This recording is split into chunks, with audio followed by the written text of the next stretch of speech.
This podcast is a proud member of the Unidentified Network.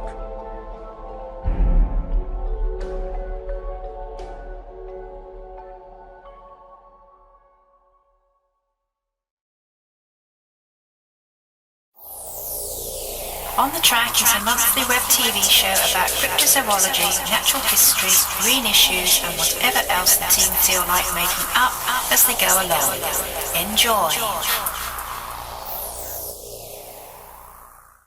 So what have we got exciting that's coming up in this episode, Mr. John? Well, Hennis, in this week's exciting episode, we go back to our old friend Richard Freeman for the second part of his programme on dragons. Come on, chaps, it's time to immanentise the eschaton.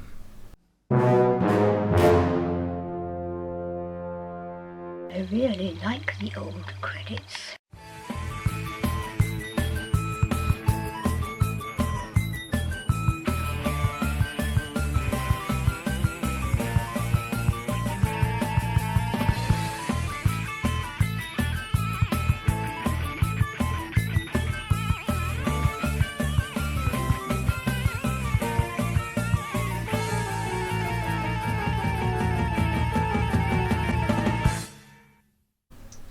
Good afternoon, ladies and gentlemen. My name's John Downs. I'm the director of the Centre for Fortean Zoology, and welcome to Hang on, what's happening over there? It looks like we've been transported to the office of an ombudsman in Lewisham.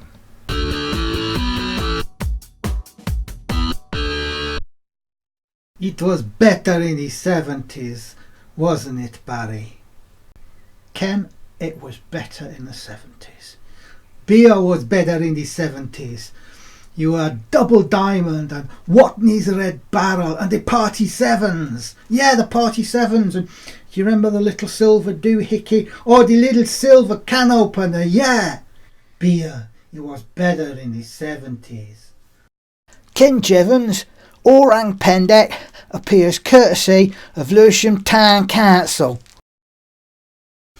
Goodness me, that was a turn up for the books, wasn't it, boys and girls? Anyway, let's start again. My name is Jonathan Downs. I'm the director of the Centre for Fortean Zoology, and twice a week we do a show every Saturday afternoon for half an hour, and every Wednesday evening at 6:30 for about half that we bring you a melange, a mixture, a montage, a muddle, I can't think of anything else beginning with M. Lauren, what begins with M? Marzipan, of course. Thank you, Lauren, I can work with that. Yes, twice a week we bring you a marzipan of hard science, weird shit and surreality. What's surreality, Richard? Because the boys and girls don't seem to know. It's Thursday night and bags of mice find their way upon the green. Roger Eyre's got a dog. Look out, Ivan, there's the train.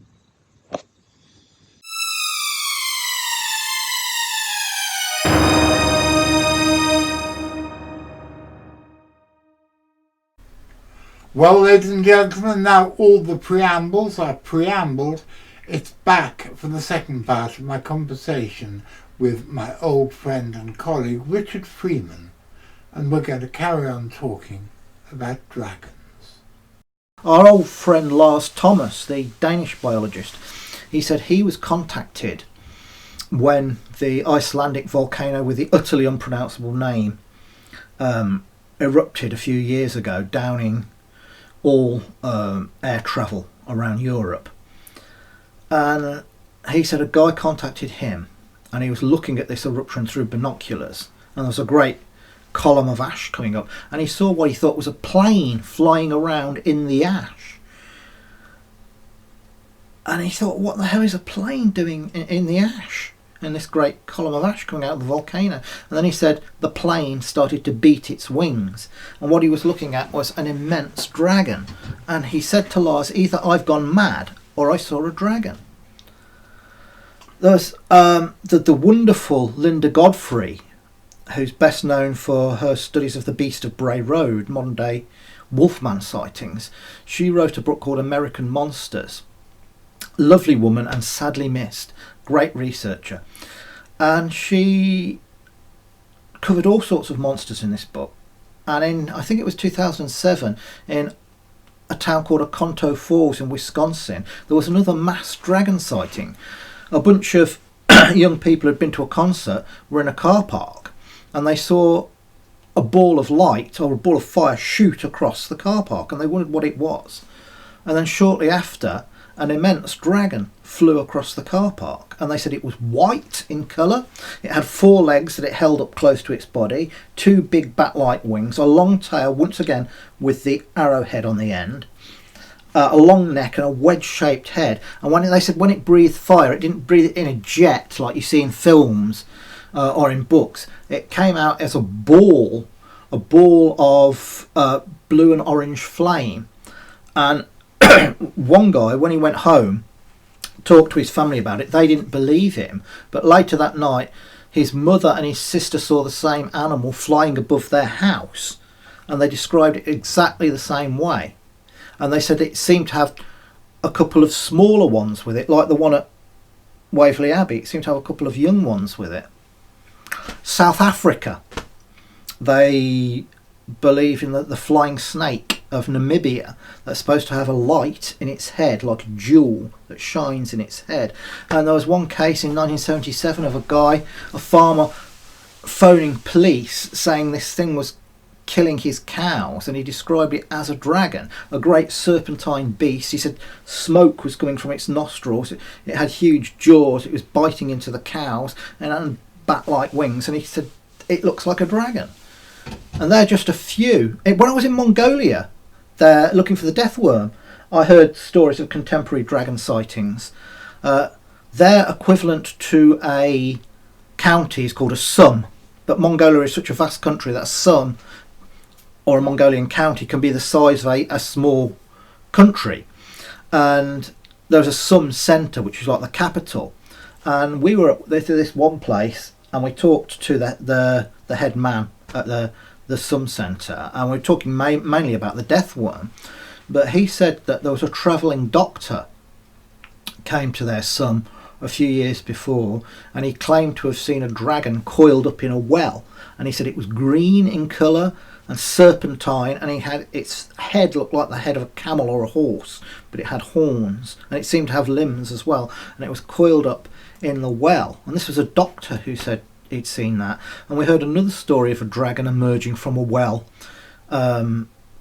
This happened during the socialist era, and people said they'd seen this dragon rising up out of a well. And local Communist Party officials, they interpreted this as a religious story, so they poured oil down the well and locked it so that nobody could use it as punishment for people saying this. And within a week, 2 of those men were dead, and the other one was struck barren, and he could never have children.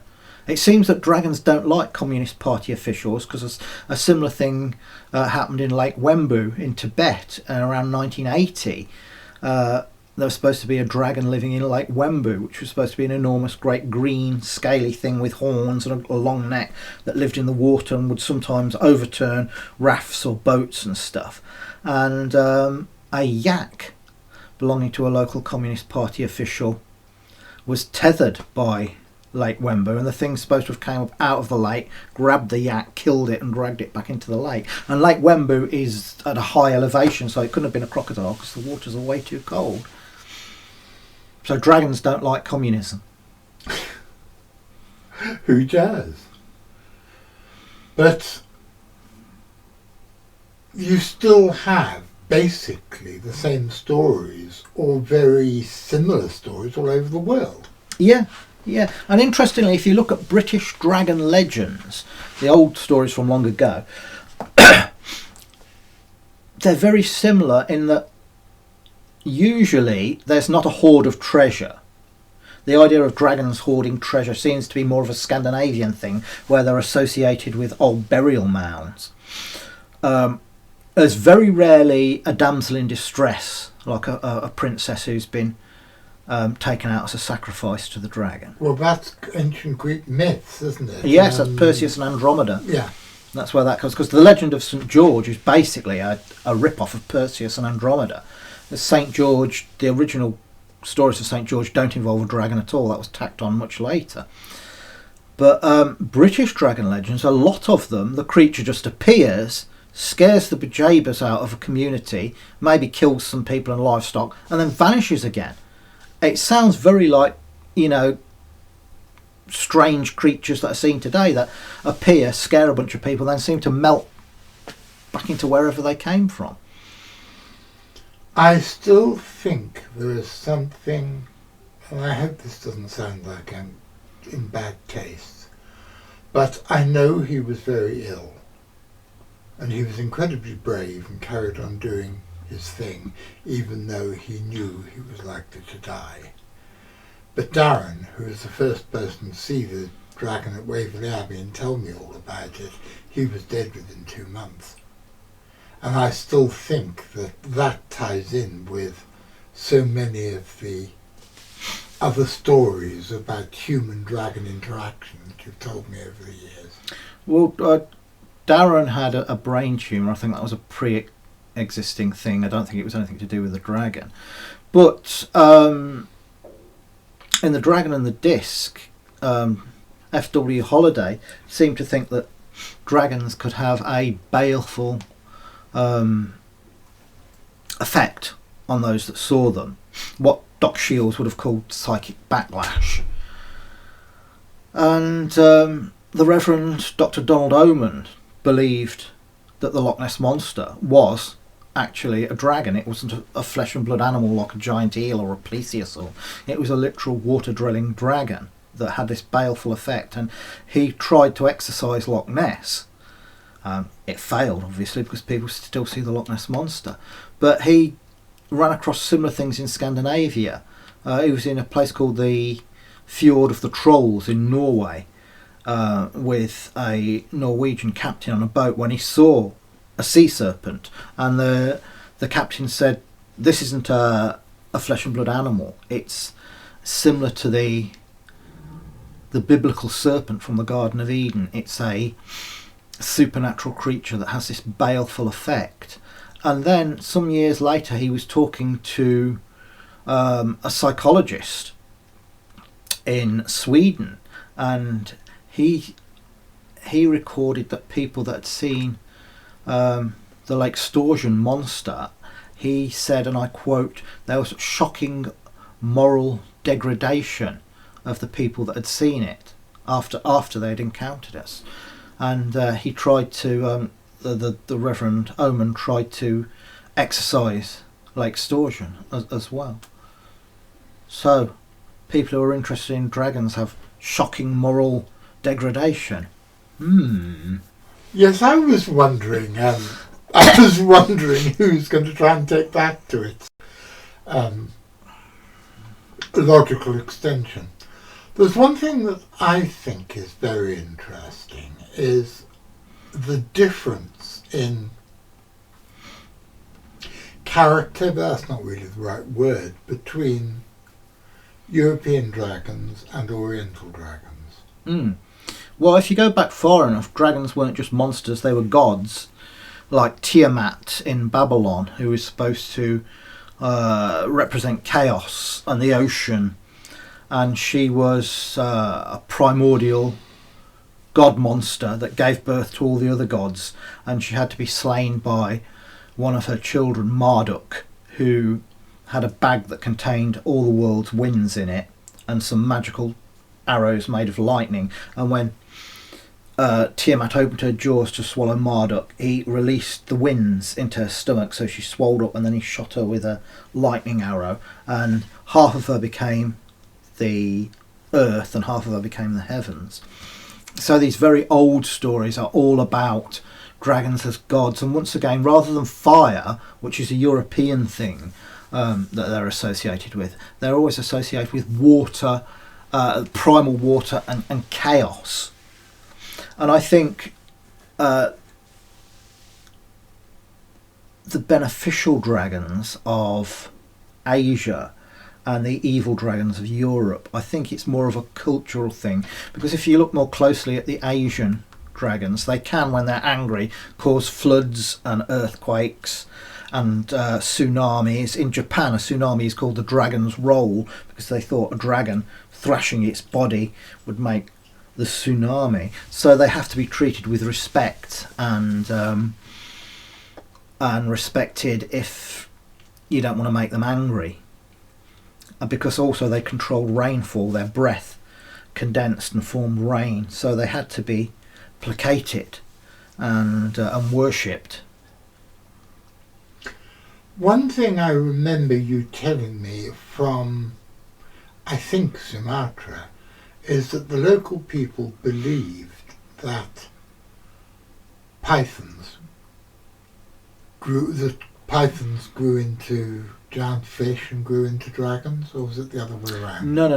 There's a belief, which I've not heard anywhere else, that the reticulated python, when it gets very big, it grows legs and then gets bulkier and bulkier, and its head gets bigger, and it turns into the saltwater crocodile. Now, I'm absolutely certain that I have heard that somewhere, that might be in the Philippines, but somewhere in Southeast Asia, that when a reticulated python grows particularly big, it becomes a giant catfish that then becomes a dragon. Well, I'm sure. I think that is a garbled memory of the Chinese dragon lore, because Chinese dragons, when they hatched out of eggs, look like ordinary snakes, and for about the first 500 years they look like ordinary snakes, but they get very, very large, and then after that they get heads like catfish with the barbels. And then hundreds of years later they grow the legs, then the reptilian head. Hundreds of years later they grow the branching antlers, and then hundreds of years later they grow wings that carry them through the heavens. That's why most oriental dragons, when you see pictures of them, don't have wings, because they don't develop wings until the last stage of their life cycle. They can still fly without wings, but they grow the physical wings in their last manifestation. In China, anyway. In Japan, it's different. They hatch out from jewel-like eggs and they grow enormous almost straight away. So what do you think about the claims that garbled travellers' tales of real animals are responsible for dragon legends? And I'm thinking particularly of the Chinese in Australia and the dragon of the Ishtar Gate. Oh, some of them certainly added to dragon lore. We know the Chinese got to Australia because we found Chinese pottery there, dating from hundreds of years before Captain Cook set foot there. And the saltwater crocodile inhabits northern Australia, but it goes right throughout Asia, and at one time it was found in the southern parts of China, where it was known as the flood dragon, possibly because it was swept into areas inhabited by humans during times of flood, or maybe they even thought it was causing the floods.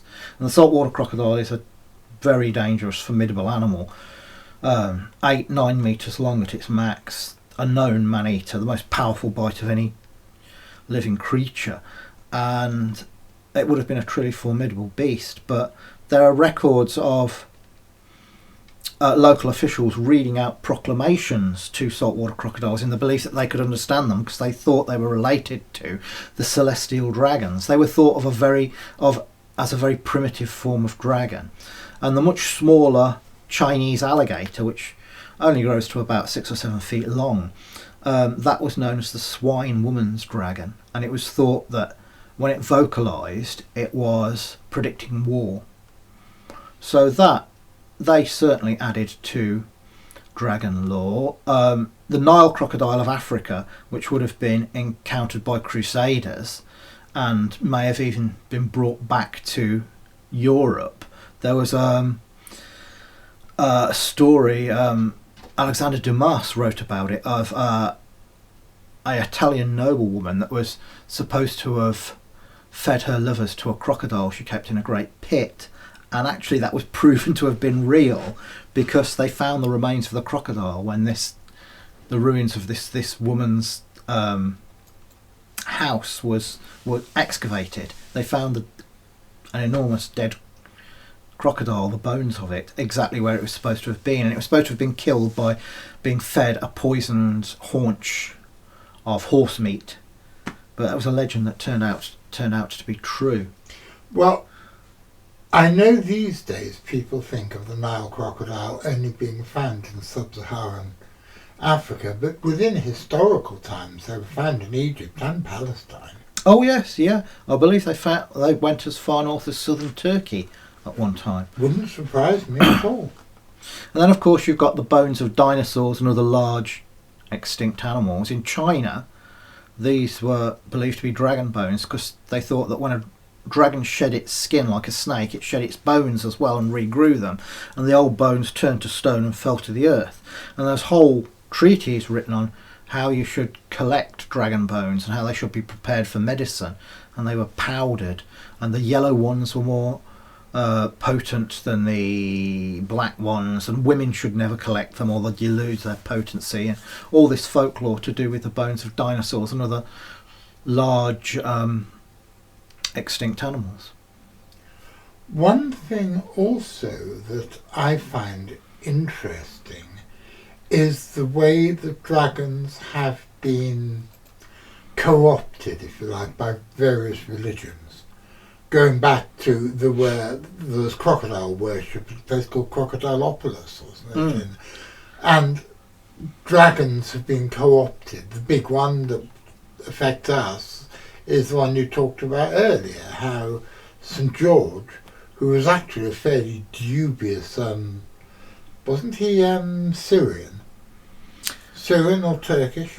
I think he was born above a fuller's shop in Syria, and not much is known about his early life, but he got a job providing pork to Roman legionnaires, and they found out he was stealing this pork, so he was sort of chased out of the country.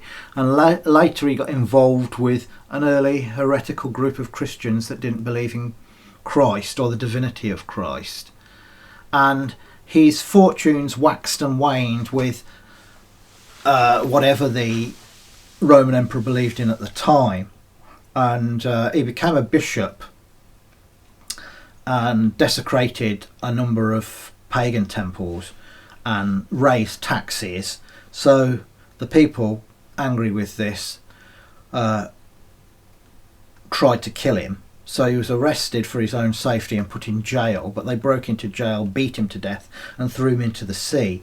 And years later, when this heretical sect was swallowed up again by the main body of the church, he became a martyr and then a saint, but he had nothing to do with dragons until it was sort of tacked on in imitation of the story of Perseus and Andromeda.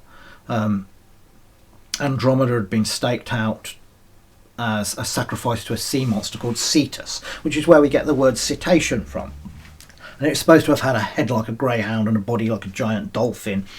And Perseus, who had a magical sword and flying sandals, fought it and killed it. He didn't kill it with the Gorgon's head, like in the film, in Clash of the Titans, which is a mishmash of lots of different legends, all put into the blender. He killed it with a magical sword and saved Andromeda. That was the basis for the story of St. George and the Dragon. And he wasn't originally the patron saint of England. I think that was Edward the Confessor before him. Yes. And he wasn't our patron saint till much, much later. But as Edward the Confessor had been one of the hated Saxons who the wonderfully godly Normans had overthrown, it was decided to get him to have a new patron saint for England who wasn't going to be anybody that a popular uprising might coalesce behind. So they got a bacon thief and added a Greek myth to him. And of course, Satan, when he was cast down from heaven, was supposed to have taken the form of a great red dragon. The idea of him being a man with horns on his head and hooves was a much later thing, almost certainly to discredit pagan gods like Pan, who were horned nature gods. But the devil in his original form was supposed to be a great red dragon. Well, originally he was a very beautiful angel, Lucifer Morningstar, but he was transformed into this dragon, which is once again harkening back to the dragon as a creature of chaos. And the whole mythology of that has then informed the modern belief in chaos magic. Because that's all about dragon energies, or they claim it is. And of course in China you have the dragon paths, the paths of energy that's supposed to run through the earth. But all these metaphors, you can't have them without there being something there originally to liken them to. You can't say that somebody is as strong as a bull without there being a bull to compare them to.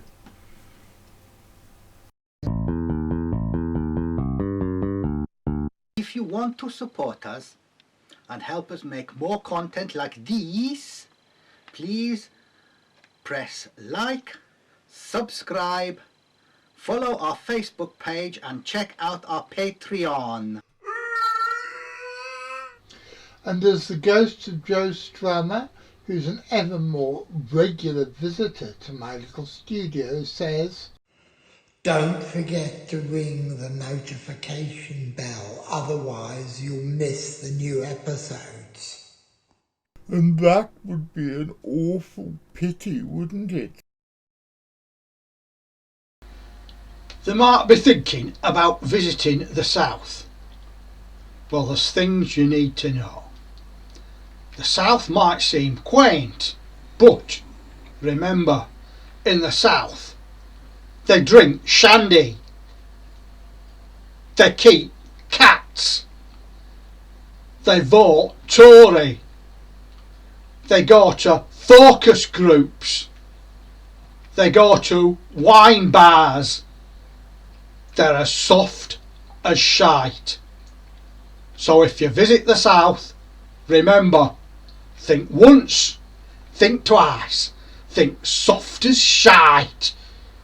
That was a public information film.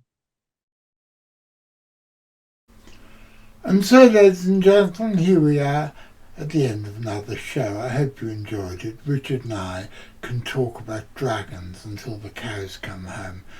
And although the cows have come home in this particular episode, I'm sure we'll be back talking about Dragon Lord sometime in the future. I want to say a big thank you to my guest, Richard, and to all the people without whom I wouldn't be able to put the show together, like Graham Inglis and Gwyn Palmer and V. McCrinnan. Big love to you all, and thank you for everything you do. I'm going to be back on Wednesday, and I'm going to be talking about something or other, but I have no idea because I haven't done it yet. And I'll be back next Saturday, and I'll also be talking about something or other, but I haven't done it yet. So, Are you going to be there listening to me, Mr. McCrinnan? because if you are, and I'm there doing the live chat and the notifications and all the other stuff that I do on a Saturday afternoon, then I shall undoubtedly be seeing you.